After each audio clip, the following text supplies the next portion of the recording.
जीवन को अच्छा बनाना है, जीवन में कुछ ऐसा कर जाना है कि हमें बाद में भी पूरी दुनिया याद करे। और सफलता पर बात चल रही थी, और सफलता मतलब सक्सेसफुल।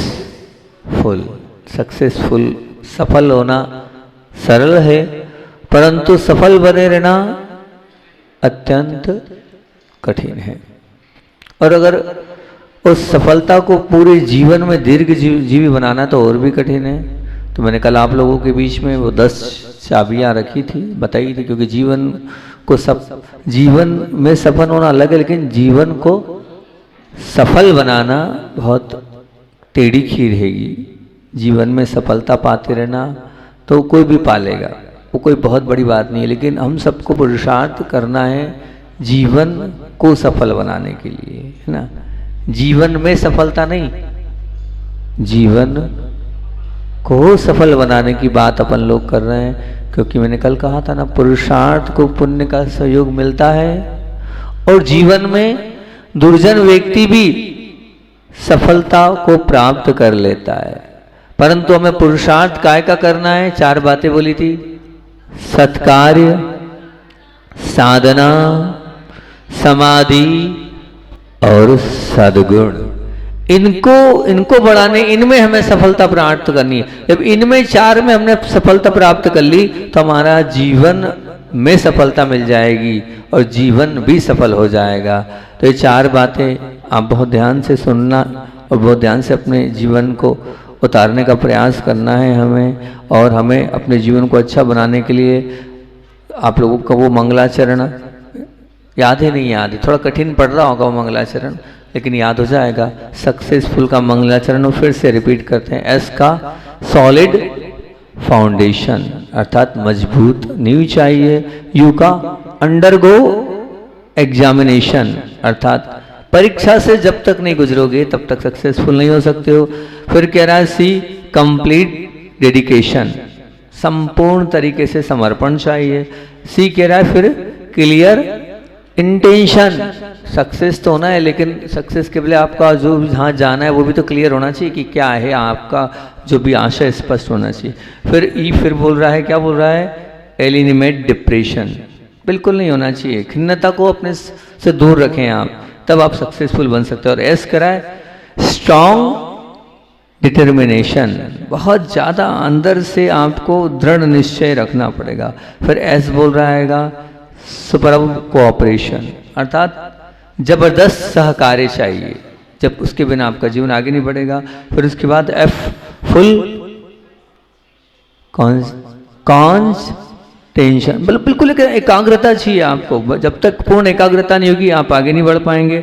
और यू अंडरस्टैंड रिस्ट्रिक्शन, अर्थात परिस्थितियों को समझते चलना है। और एल करा लॉ फॉर रिस्ट्रिक्शन, मेरे ख्याल से एक ही जने ने लिखा, बाकी कोई लिख नहीं पा रहा है ना, और कोई नहीं लिख रहा है, कोई समझने का प्रयास नहीं कर रहा है। इंग्लिश के शब्द हिंदी भी कर रहा हूं मैं साथ साथ में। नियंत्रण के लिए प्रेम भी चाहिए। कल मैंने आप लोगों से बात करी थी सॉलिड फाउंडेशन पर, और मैंने बात करी थी कि शरीर का आधार क्या है, पैर है, और अगर पैर नहीं तो हम चल भी नहीं पाएंगे, और हम भाग भी नहीं पाएंगे, और हम और आगे भी कुछ नहीं कर पाएंगे। जिस तरह दुकानदारी में ग्राहक के बिना कुछ नहीं हो पाता है, इसी प्रकार हर एक कार्य के लिए हमें क्या चाहिए, मजबूत नींव चाहिए, है ना। जब तक मजबूत नींव नहीं होगी तब तक वो पेड़ भी, वो मकान भी खड़ा नहीं हो सकता। हर कार्य सक्सेसफुल होना है ना आपको अपने जीवन में, उस सक्सेसफुल के लिए आप नींव तैयार करें। और मैंने कहा था अपन को जीवन को सफल बनाना, जीवन में सफलता नहीं। और जीवन को सफल बनाने के लिए सबसे पहला बिंदु बोला था कि जीवन को सफल किससे बनाएंगे हम, सत्कार्य सद्गुण समाधि से तो बनाएंगे, और सद्गुणों से तो बनाएंगे, लेकिन सत्कार्य में सबसे सत्कार्य कौन सा है हमारे जीवन का, समाधि मरण। आपसे कहा था इसकी नींव तैयार करना है हमें। यहां बैठा हर आत्मा, मेरे ख्याल से हर आत्मा की भाव ये है कि मेरा सुमरण हो। अब आप सब चाहते हैं कि हमारा सुमरण हो, हमारा समाधि मरण हो, हमारा अंत सुधरे।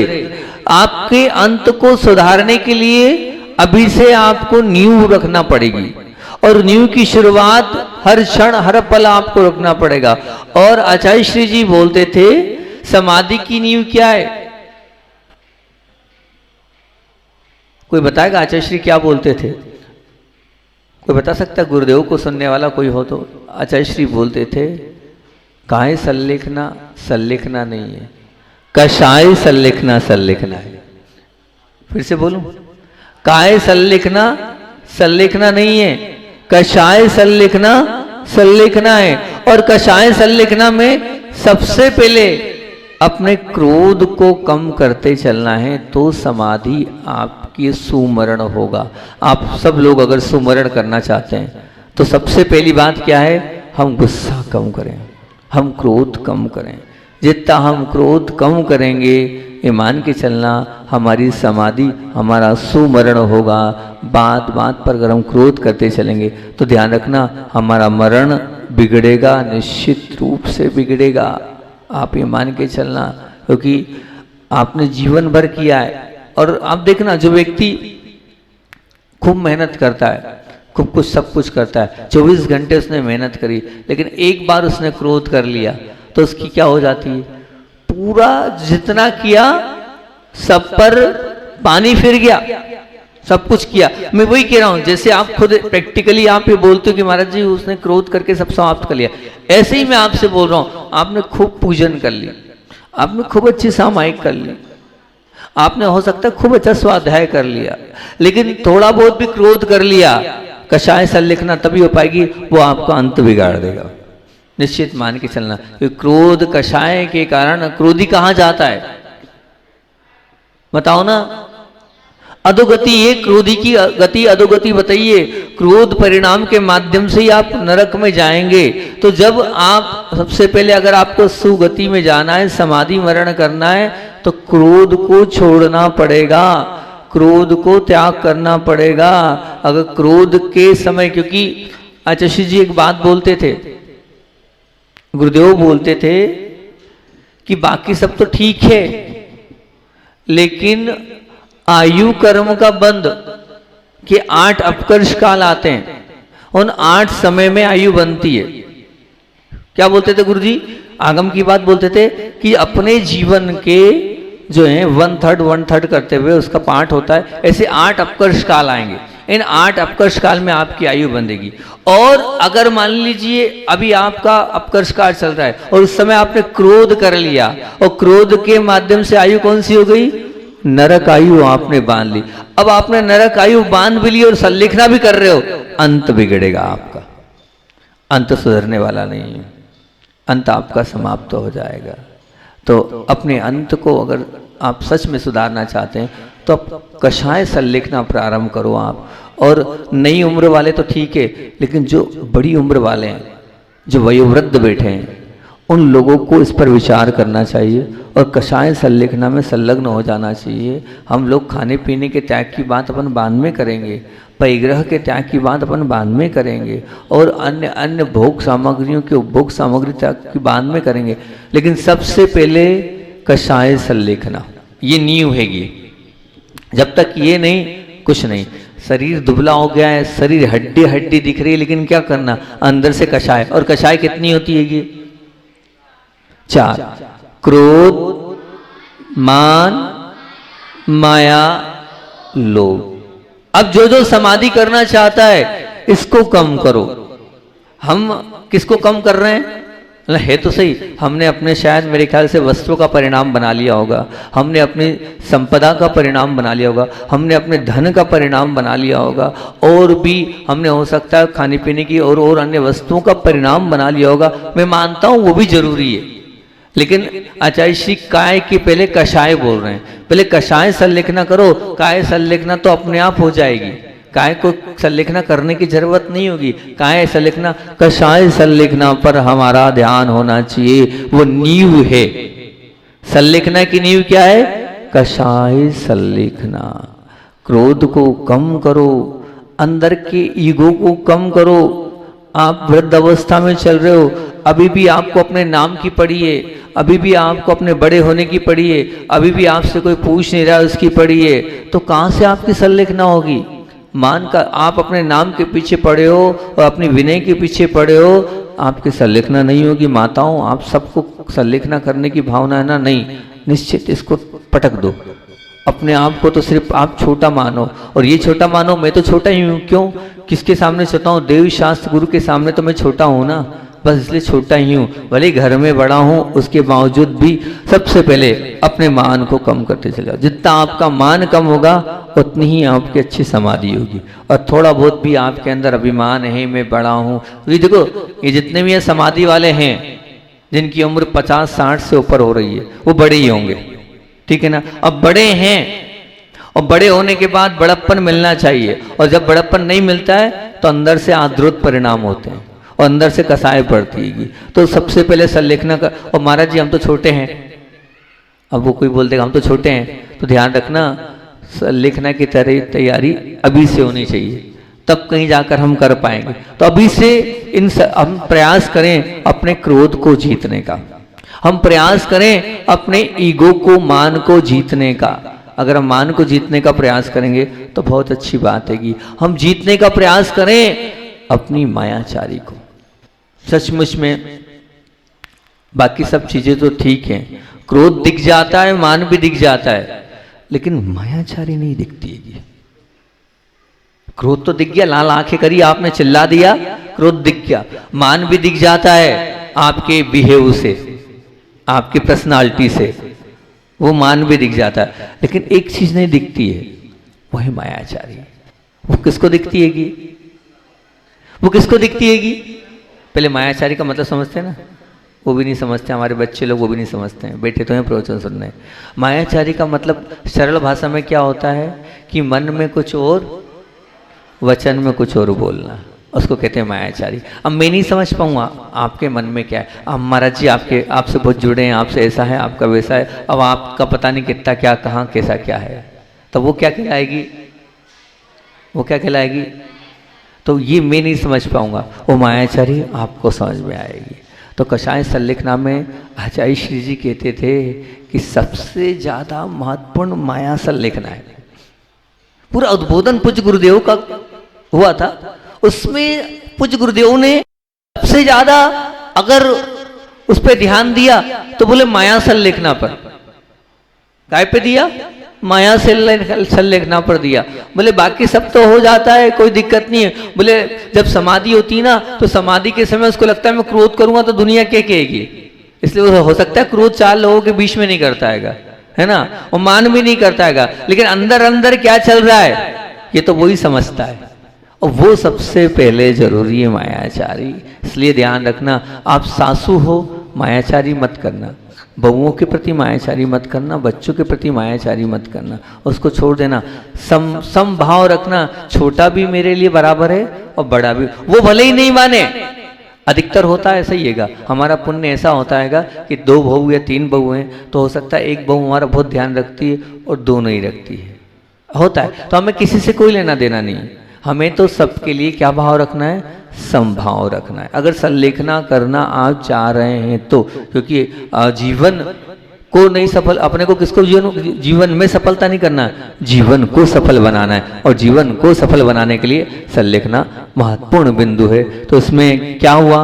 मायाचारी छोड़ना है। और वैसे मुझे बोलना तो नहीं चाहिए, लेकिन स्पष्ट रूप से आगम में एक उल्लेख आया है क्या, कि स्त्रियों का स्वभाव क्या होता है? स्त्रियों का स्वभाव क्या है? अब सोचो, मतलब पुरुष के लिए इतना मतलब कठिन पेपर नहीं है संलेखना करना, उससे ज्यादा कठिन है माताओं और बहनों को संलेखना करना, क्योंकि आप लोगों के स्वभाव में, मतलब बुरा तो नहीं लगेगा ना, नहीं तो अभी सबसे ज्यादा महिलाएं बैठी है ना, तो सबसे ज्यादा आपको अपनी मायाचारी पर अपने आप को कंट्रोल करना है। इसको आप नहीं रोक पाए तो समझना आपने कुछ नहीं किया। इसको आप बिल्कुल सरल सहज बन जाओ और मायाचारी छोड़ दो, क्योंकि माया क्रोध से तो नीचे जाते हैं, और माया से कहाँ जाते हैं? माया तेर यज्ञोनस्य, मायाचारी करने से कहाँ जाते हैं? कहाँ जाते हैं? ध्यान रखना, अगर आपको बेल बकरी या पक्षी या कीड़े मकोड़े ये सब नहीं बनना है, और कोई ऐसी त्रिंच पर्याय में नहीं जाना है। मायाचारी छोड़ दो, मायाचारी का त्याग कर दो, मायाचारी को निकाल दो। जो है उसी को स्पष्ट करो सबके सामने, नहीं तो निश्चित मान के चलना अगर माया वाला व्यवहार है और उस समय आयु बन गई तो मायाचारी कर रहे थे आप, और मायाचारी करते करते उस समय आयु बन गई तो क्या संलेखना हो पाएगी? बताओ, नहीं, बिल्कुल नहीं होगी। हम कहते रहे आप त्याग कर दोगे, सब कर दोगे, लेकिन अंत समय में आपके परिणाम निश्चित रूप से खराब हो जाएंगे, और त्रियंच आयु जैसे परिणाम आपके अंत समय में हो जाएंगे। मैं फिर कह रहा हूं, आचार्य श्री जी आप काय संलेखना को महत्व नहीं देते थे, कषाय संलेखना को महत्व देते थे, और उसमें मायाचारी को और ज्यादा देते थे, क्योंकि वो हम ही देख पाते हैं कि हम कितनी मायाचारी कर रहे हैं। तो क्रोध को भी छोड़ना है, मान को भी छोड़ना है, और साथ साथ में मायाचारी को भी हमें अपने जीवन से निकाल कर बाहर करना है। और फिर उसके बाद चौथे नंबर पर क्या है? क्या होता है? लोभ किसको बोलते हैं? लालच। बहुत अच्छा। लोभ का मतलब होता है लालच करना। अब आप लालच करो, काय का करो लालच? धर्म का, त्याग का, तप का, आराधना का, भक्ति का खूब लालच करो कि हम पाठ कर रहे हैं, उसका खूब लालच करो आप, कोई बाधा नहीं है। 10 हो जाए, 12 हो जाए, 20 हो जाए, 25 हो जाए, उसकी खूब लालच करो आप, उसमें कोई बाधा नहीं है। एक हमारी वो आ गई पूछने, बहन क्या है इसका नाम? रेना है? नैना। बोले हमारे घर में हमारी बुआ जी भी वो हमारे घर की सदस्य है। तो बोले वो तो हमारे घर की सदस्य हैगी, तो वो बुआ जी भक्तमाल का पाठ करी तो हमारे परिवार की गिनती में आ जाएगा ना? मैंने कहा ये वो की बात हुई। बोले वो तो हमारे परिवार की है ना? तो वो हम एंट्री में, हमारे परिवार की एंट्री में लिखते जाएंगे। कोई बात नहीं, ये भी एक लालच है, भक्ति का लालच है। और उससे बड़ा काय का लालच है? श्री बड़े बाबा भक्त कहलाने का लालच है। कुछ ऐसे लालच करो आप, इस लालच में कोई बाधा नहीं है कि हमें बड़े बाबा भक्त बनना है, क्योंकि जो सबसे ज्यादा भक्तामर पाठ करेगा उसको क्या मिलेगा? श्री बड़े बाबा भक्त और श्री विद्या गुरु भक्त की उपाधि से अलंकृत किया जाएगा। ये मानना है तो अपने आप में छोटी मोटी बात नहीं। आप लोग लगे हो, सभी लोग लगे हो, बहुत अच्छी बात है कि कल जब हमने सोचा रात्रि में हमें बैठना है, हमने पूरा मन बनाया था कि, और फिर एकाएक हमें लगा कि काम कैसे होगा। अपन तो पहले वहाँ साइट पर चल के, मतलब मंदिर के वहाँ चल के परिश्रम, थोड़ा बहुत काम को एक बार ऑब्जर्व करें। वहाँ पर ऑब्जर्व करने गए, धीरे धीरे करके पूरे बच्चों को बुलाए। सोचो, विचार करो, जो घर में एक गिलास यहाँ से वहाँ नहीं रखते हैं, उन लोगों ने रात को इतनी सारी ईंट पीछे रखी थी, उस ईंट को इतनी सारी रेत वहाँ थी, उस रेत को माल उन्होंने कभी अपने जीवन में नहीं बनाया। कोई नहीं, 4 कारीगर, कोई यहाँ से, कहीं वहाँ से, कहीं वहाँ से, चार कारीगरों को इकट्ठा कर लिया। और इकट्ठा करने के बाद इस प्रकार का वहाँ रात को वो दृश्य था, जिसने भी वो दृश्य देखा होगा एक अलौकिक दृश्य लग रहा था। वहाँ सब भक्ति में से रोम बिल्कुल नाच रहे थे, ये कर लो, वो कर लो, सब उतार कर पूरे सीमेंट में हो गए, धूल मिट्टी में हो गए, सब लोग लगे थे अपने अपने हिसाब से, छोटे तो छोटे, वृद्ध तक वहाँ पर लगे थे। आज इसलिए लोग कम बच्चे आए नहीं। क्या करें, 2-2:30 बजे हमने वहाँ से छोड़ा। 2:30 बजे छोड़ेंगे तो कहाँ से आएंगे? अभी हमें भी बिल्कुल एकदम थकान सी लग रही है, लेकिन क्या करें, अब वो भी जरूरी है। बड़े बाबा का उसका आंखें लाल है, अब ठीक है, वो तो रहेगी, हैं? खुल रही है जबरदस्ती, कुछ नहीं, सब बड़े बाबा के लिए करना जरूरी है। अगर हम मेहनत नहीं करेंगे तो हमारे बड़े बाबा विराजमान नहीं होंगे। अपन नींव की बात कर रहे हैं तो ये नींव वाला ही तो काम है कि बड़े बाबा को विराजमान करना है, तो वो सब चीज़ें आवश्यक है। उनको नहीं करेंगे तो कहानी हमारी आगे उलझेगी। यहाँ तक कि छोटी छोटी बच्चियाँ भी वहाँ थी, उनके पिताजी ने घर छोड़ दिया, वो वापस आ गई। वो पीछे चौथे नंबर लाइन में दुकान है ना, नवल की बालिका, नहीं हम भी वहीं रहेंगे, हम भी वहीं रहेंगे। वो और एक रोहित की बालिका थी, वो है ना, वो भी लगी थी, सब लगे थे, काम में लगे हुए थे। बहुत अच्छा, वो सबसे मान के चलना। उन लोग, मैं कहता ना, गोल्डन समय, ये उनका गोल्डन समय था बच्चों का, तो उनने बड़े बाबा के लिए कार सेवा करिए, ईंट यहाँ से वहाँ करिए, यहाँ से रेत को डाला है, उन्हें सीमेंट उठाकर, एक बोरी सीमेंट उठाना छोटी छोटी बात नहीं होती है, लेकिन कंधे पे सीमेंट ला के इस प्रकार से उन्होंने सीमेंट डाली। सचमुच में उस सब को देखकर बड़ा आनंद आया और अच्छा भी लगा कि आप सब लोग सचमुच में बड़े बाबा से जुड़े हुए हैं।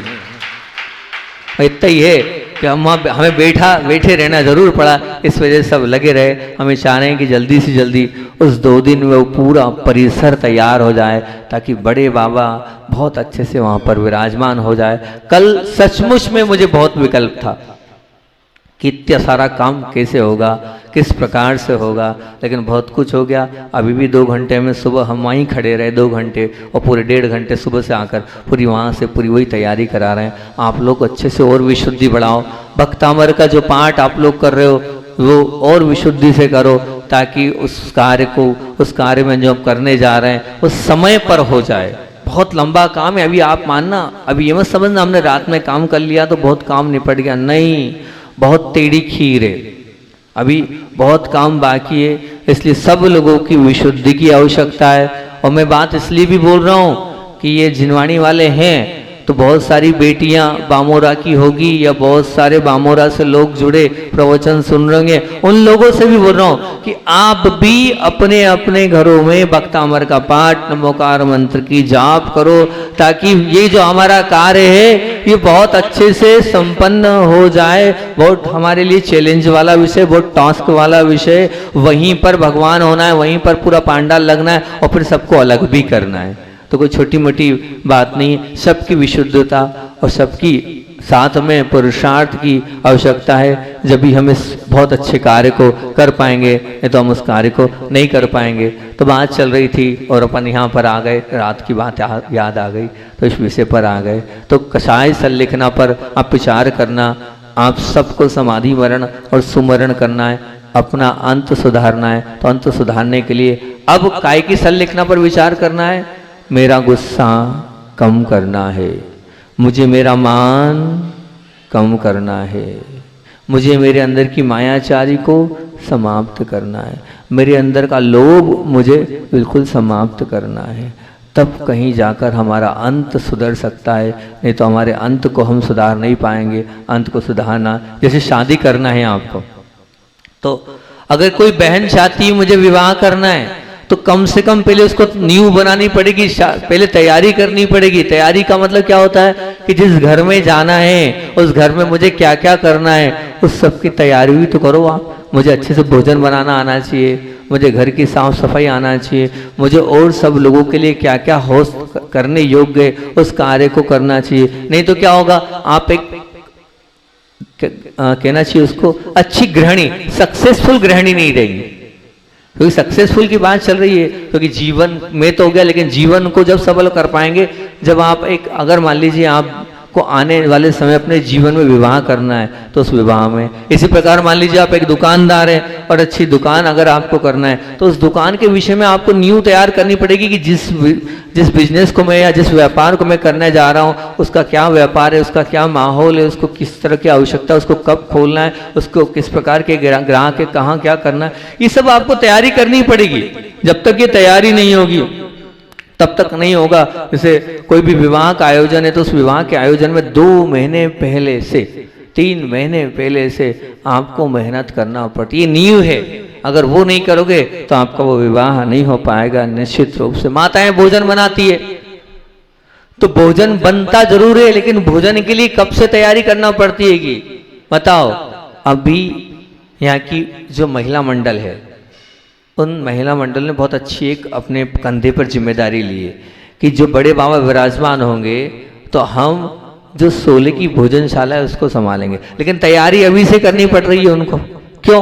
अभी से गेहूं धुला चाहिए, मसाला मर्यादा वाला चाहिए, घी अटपहरी चाहिए, दूध शोले का चाहिए, है ना, सब बात की तैयारी उनको करना पड़ रही है, और वो तैयारी ही नींव है, उसी को हम नहीं कहेंगे। अभी दिख नहीं रही है तैयारी, लेकिन जब कार्य होगा तो उन सब की तैयारी आपके सामने रहेगी। तो ये सब हम कोई कार्य करते हैं तो उस कार्य में नींव बहुत जरूरी है। सक्सेसफुल होना है तो जो नींव में क्या क्या लगना है उसकी तैयारी के साथ आप अच्छे से करेंगे तो बहुत अच्छी बात है। एग्जाम एक दिन होता है, परीक्षा कब होती है कि एक दिन, और एक दिन भी नहीं 3 घंटे, और अगर कोई बहुत अच्छा तो 2 घंटे, ठीक है ना, वो 2 घंटे में पेपर कर देगा।